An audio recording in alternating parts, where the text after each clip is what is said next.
आगामी लोकसभा निवडणुकीच्या पार्श्वभूमीवर गावठी कट्ट्यासह एका आरोपीला नगर तालुक्यात जेरबंद करण्यात आले।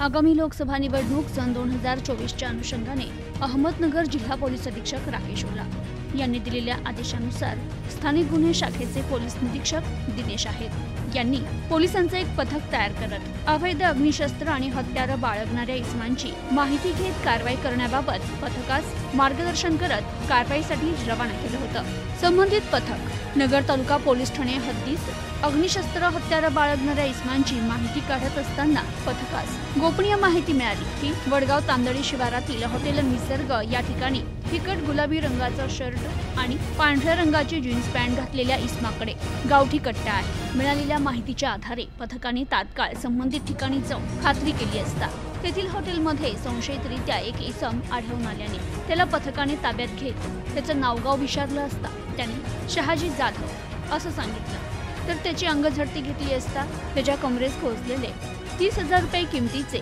एक देशी बनावट पिस्तूल आणि पिस्तूलचे मॅगझिनमध्ये 3,000 रुपये किमतीचे 3 जिवंत कारतूस असा एकूण 33,000 रुपये किमतीचा मुद्देमाल आढळून आला।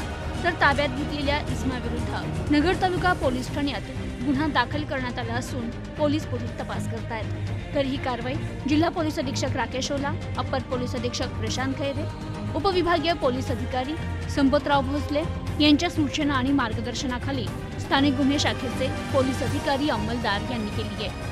Bureau report news today 24 Ahmednagar.